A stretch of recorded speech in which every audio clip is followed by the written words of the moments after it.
everybody knows that all the people don't have liberties, all the people don't have freedom, all the people don't have justice, and all the people don't have power, so that means none of us do. Jello Biafra for the Independent Media Center and the camcorder, Truth Jihad. The only thing that's going to stop this is a militant demonstration against the city of San Francisco. Hey, hey! The movement is intending to fill the streets and reclaim the streets and reclaim the spaces that have been absolutely hijacked. I think there's a lot of people here for how freezing cold it is out here. I'm really excited. I did not think there was going to be this many people. I'm just totally pumped.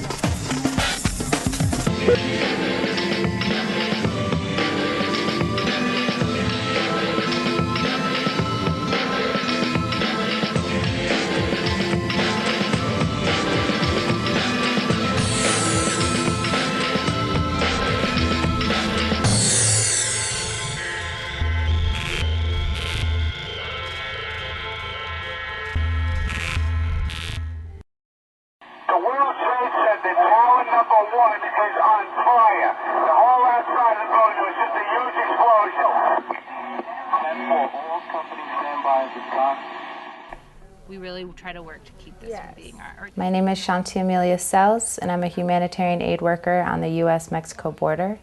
I first came to the U.S Mexico border about 4 years ago, had very little knowledge of the crisis that is happening here until I moved to the border, and within the first week heard reports of bodies being found in the wash behind the house I lived in. I got involved with the coalition No More Deaths. We give humanitarian aid to people who are crossing through the desert from Mexico into the U.S. by giving food and water and medical assistance. On July 9th of 2005, I was involved in an evacuation with Daniel Strauss of 3 men who were very sick, very dehydrated. One was vomiting in front of us. He had been drinking water from cattle tanks that's contaminated water. And they all had blisters on their feet the size of softballs. And you can imagine if the entire bottom of your foot is gone, you're not walking any further. We were taking these men to Tucson to receive the medical care they needed. And as we were driving them into Tucson, we were stopped by the Border Patrol. And for the first time ever in our organization, our coalition's history, Daniel and I were arrested and told that we were smuggling these men to Tucson and that their medical needs were not important. We were charged with 1 count of aiding and abetting and furtherance of illegal presence in the United States, and another felony charge, which is conspiracy. The government offered us a plea bargain. Both Daniel and I were, not offended, but just absolutely not. We're not going to take this plea bargain. We were intentional in this work. We both came here from other parts of the country to do this work, and we find it extremely valid. And there are hundreds of other people out there doing the same work, and in no way are we going to sign a document that says that this work is illegal. That's when the community and No More Deaths launched the Humanitarian Aid is Never a Crime campaign. You know, as has been said many times, if it had been a Swiss citizen or Dutch citizen who was in that situation, we would be seen as, upholding the American way. Give us your sick, give us your poor, this whole idea. Those are the basic things that we were taught. And when it comes down to, well, okay, I don't think that person should die, but it's really scary to me to think that that person could become my neighbor. Our fear takes over and we lose our humanity through it. And since 9/11, it's just been compounded. If you take out the terrorist card, people's rationale goes out the window. And some of our hearings, that was some of what the prosecution pretty much quoted, saying, how did you know these men weren't terrorists? Or she said, her quote was, did you ask those men if they were terrorists before you put them in your car? And then I got a phone call and someone was like, the charges were dropped.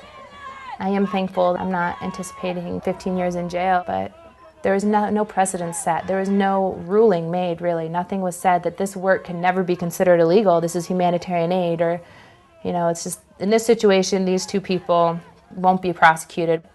This case, it's for immigrant rights, but it's also for U.S. citizen rights. We aren't allowed to act as human beings towards other human beings, that I have to regard someone's legal status before I can interact with them. That's not the way I choose to live. I won't allow the country I live in to decide how to be a human being. I'm a human rights activist, and I am an American. I am an American. I am an American. I am American. I am. I am. I am American.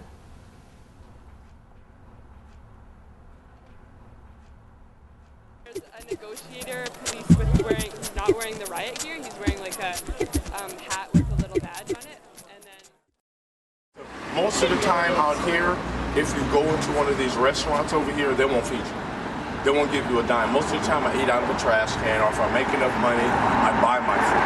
Sometimes when people see me digging in the trash, they give me food. But 9 times out of 10, a lot of people in the restaurants, they won't give you anything. They don't even allow me in the store. If I have a whole bunch of change, I can't even go in the store to get change or anything, or if I want something to drink, even if I have money, they don't allow me in there just because I am homeless. And in my own opinion, I think that's pretty bad. It's a struggle every day. There's no rules out here. It's really hard. I've been beat up. I've been robbed. I'm not a very big person, and it doesn't take much to fill me up, but I get hungry. And I've gone to sleep many, many nights hungry. Many nights.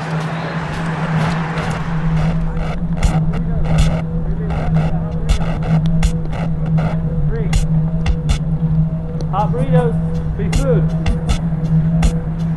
Hot burritos.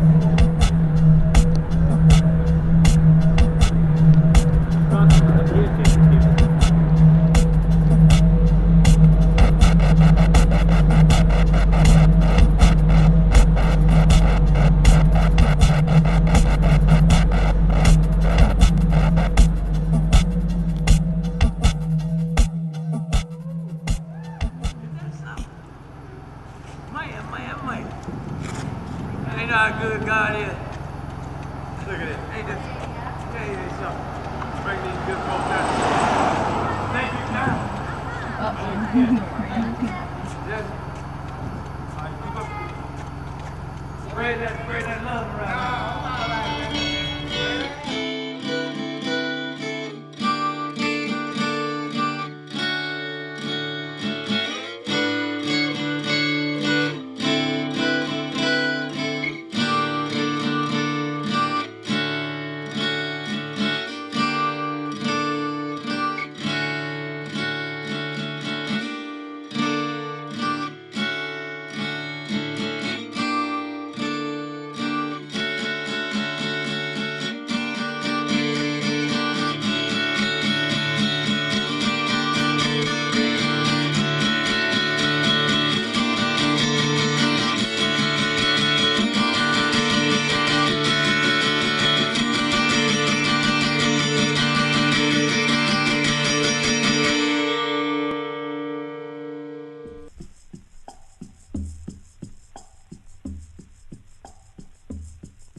The Los Angeles Burrito Project and the Burrito Project's mission is to distribute quality food to disenfranchised people in major cities or small cities across the United States and the world. The Los Angeles Burrito Project is funded by ourselves, which we have a can, and once a week when people show up we ask for a $5 donation or whatever money you have to put into the can. We've had some families of people involved give us some generous donations. We've had people come in through with friends of mine just come by and drop off a bag of beans or a bag of rice, and tortillas are the most expensive. Tortillas one of our volunteers brings. He's a food delivery driver, truck driver. So he gets the tortillas and he gets them at a really good rate. I work with restaurants, and so I thought I had an ability to help out getting the product donated, the tortillas every week donated, so I thought I could help out in a bigger way. It's about $50 for 400 tortillas, and I have them delivered from a food purveyor right to the restaurant, and then I pick them up during the day while I am out doing the restaurant deliveries. And that's really it. That's all it requires. A little tin foil and paper, which we also get from the supply store. It's pretty cheap.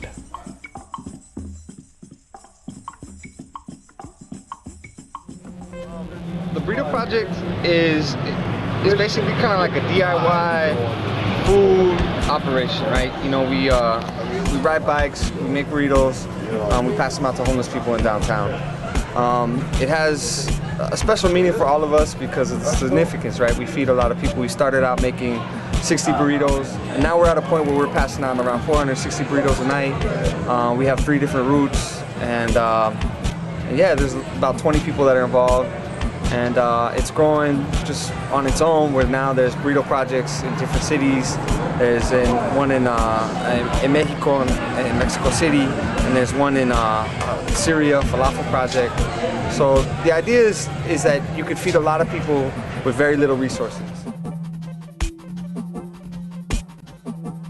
My first night coming downtown, I have to tell you, I think it really did change my life and my point of view towards a lot of things in my life. You could, I was just like, wow, this is amazing. You know, we got to do more. I want to get this. I want to get that. It's kind of like that, this burst of energy. Like, wow, this isn't enough. Like handing out, at that point we were handing out maybe 50 to 70 burritos. Like that's not enough. And you know, as the time goes on, you get a little bit more used to the environment down here, and we all go through this week of struggle, whether it's a minor struggle or a huge struggle of how do we pay our bills, what are we doing for work, how are we doing at work, are we going to get a raise, are we not going to get a raise, can I provide for my family, can I not provide for my family.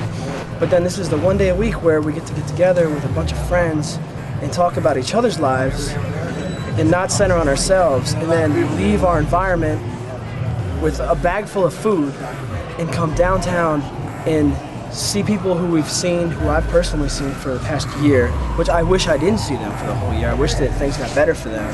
But I do see them, and I'm happy to feed them and to see new people and to put your hand out and to shake their hand and make them feel human again. Because at night, they're down here, whether they're doing drugs or not doing drugs or homeless or just kind of displaced for the moment.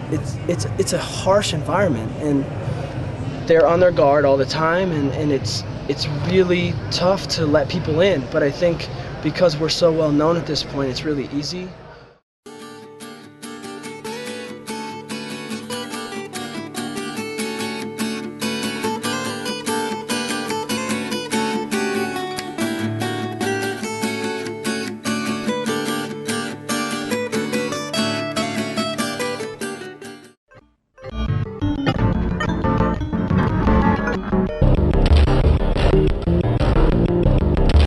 They say death row. We say hell no. They say death row. We say hell no. They say death row. We say hell no. They say death row. We say hell no. Welcome everybody to Houston, Texas, to the 8th annual march to stop executions.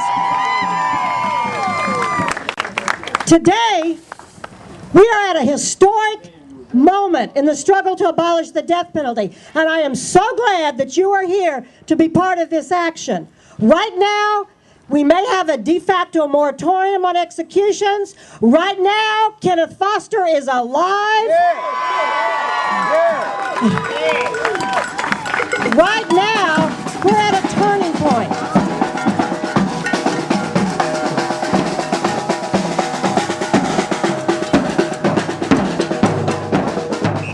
I greet you all. I was on death row for 18 years in Uganda, and the person I killed was found after 18 years when he's alive. Oh. Then it was when I was released. Therefore, there should be a moratorium on execution. Death penalty is not a punishment. That's right. Yeah, thank you very much.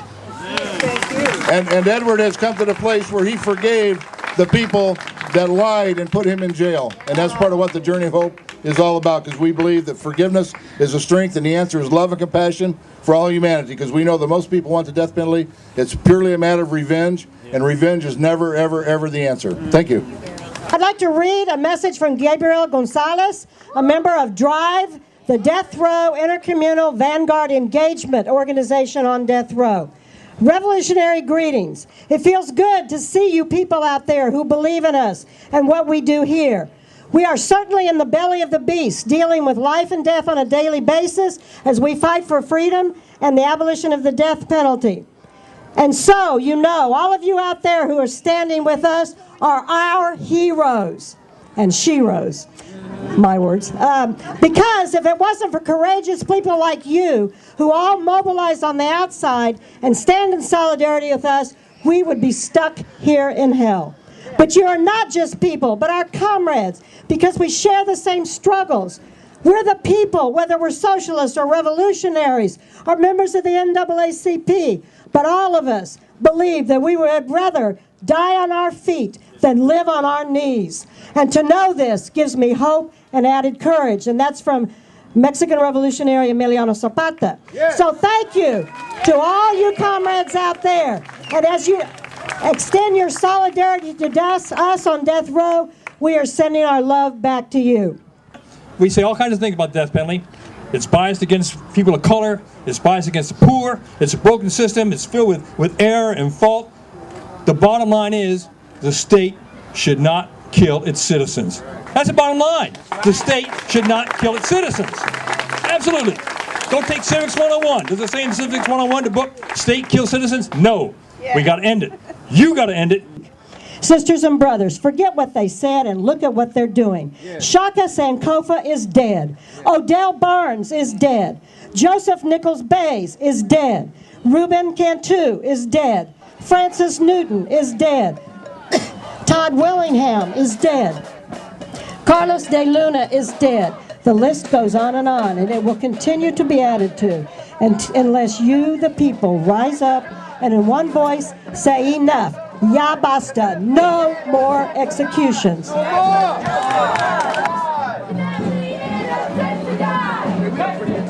The National Black United Front is against the death penalty and always has been against the death penalty because it is an extension of the white supremacist system that governs America, and it is a continuation moving right from lynching to legalized lynching. And we understand that this state doesn't have the moral right or the legal right to kill anyone. In fact, many of them should be charged with crimes against humanity. Brothers and sisters, they say crime doesn't pay, but we know that's a lie. The cops are getting paid. The lawyers are getting paid. The paralegals are getting paid. The people who build the prisons are getting paid. The people who exterminate in the prison. The people who provide the food. The contractors. The executioners are getting paid. The guards are getting paid. Everybody is getting paid off of our incarceration. And it is up to us as a people, and we stand in solidarity with you from all across the country who say, hell no to death row. This is Sylvia Garza. My son, Robert Jean Garza, is on Texas death row as well. I just want to let you guys know that they are listening to us right now. We are live on the air. They are listening to every noise we're making, so let them hear us, all right? Guys, we love you. They say death row, we say what?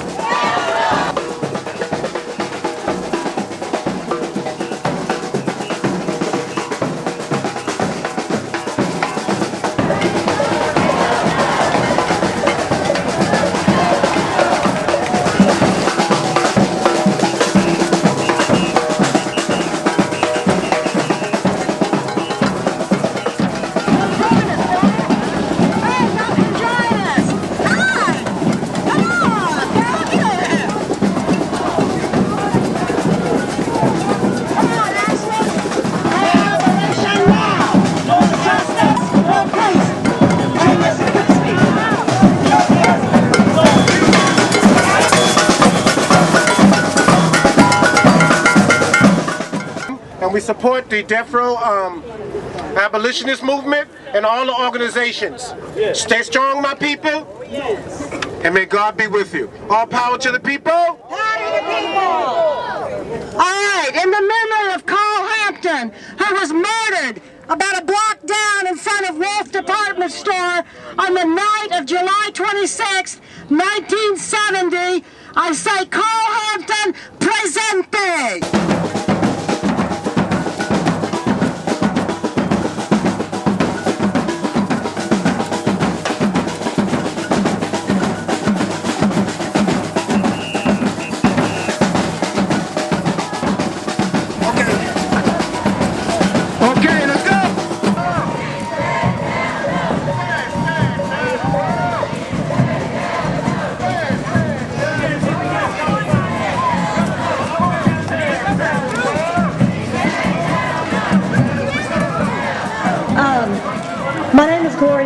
Clark. I'm with the Texas Death Penalty Abolition Movement. On behalf of all of the groups who've been working on this march, we welcome you, we thank you, and we love you for being here today. And as you heard from the messages from Death Row, they too love you for being here today. We're against the death penalty, but we're for education. That's right.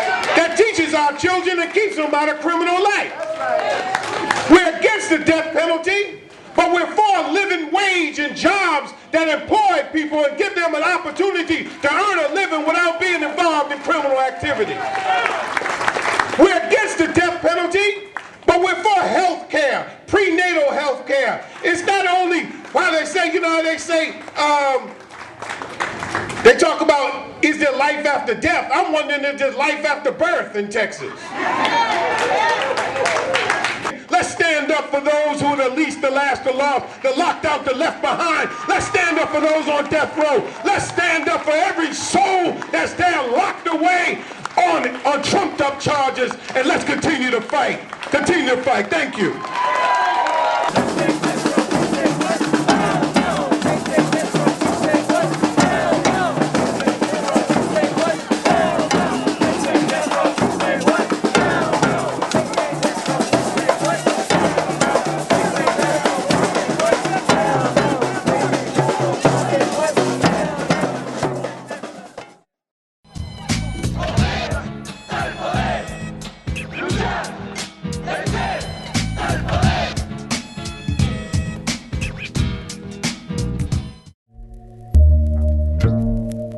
The border exists everywhere.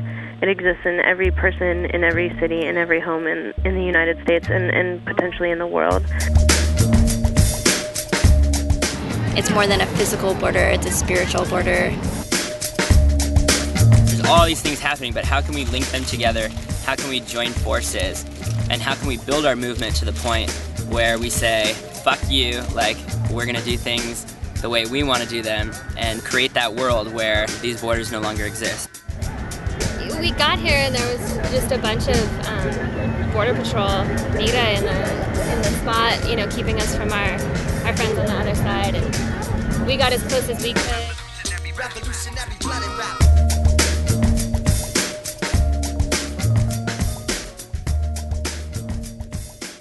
I think that something that's really important that really is a part of the goals of the camp is not only to make a statement and take action against the border, but to create autonomous space where that border does not exist, where we come together on both sides without that border. Retreat! Retreat! The situation's pretty much the same still here at the border. The standoff continues with the riot police from the Border Patrol down here and trying to get the breakfast going up again. We're going to switch formats here for a second and we're going to get some more Spanish music coming through. Breakfast! Now!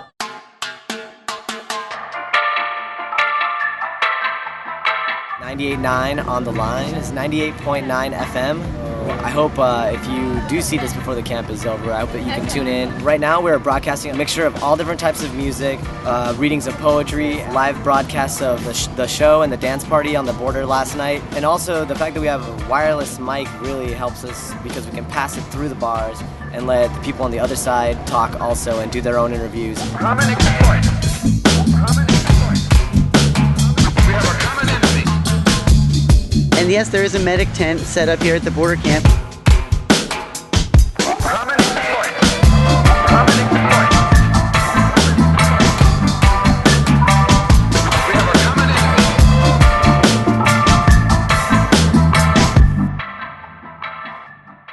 Common exploit.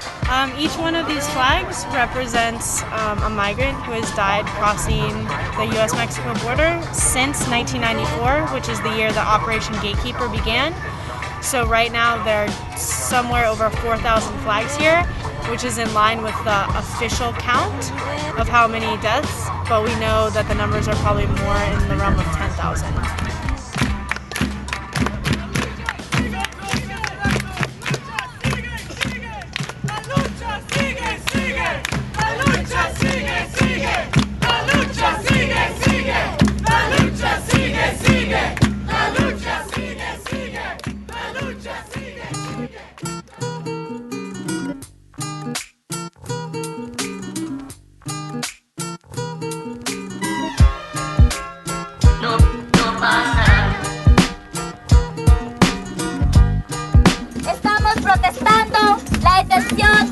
lucha por todo el mundo y especialmente en este país que viene aquí porque no se ve con otra alternativa.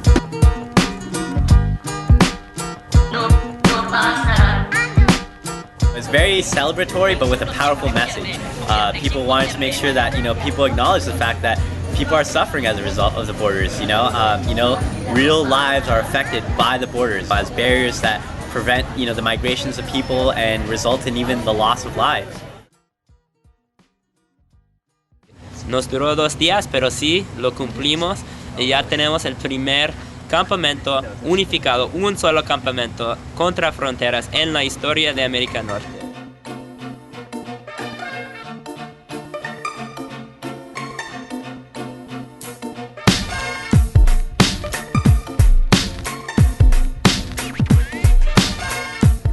I guess slowly we've been inching towards each other until now we share meals together, we have meetings together. Anyone is able to walk right up to, and talk to anyone.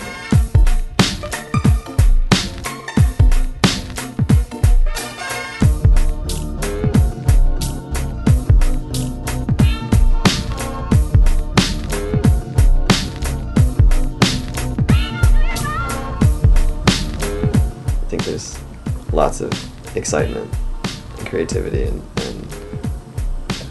thoughtful people really trying to find meaningful ways to struggle for dignity and rights.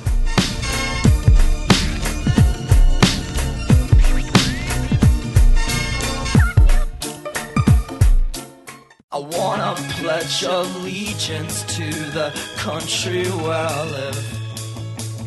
I don't wanna be ashamed to be American.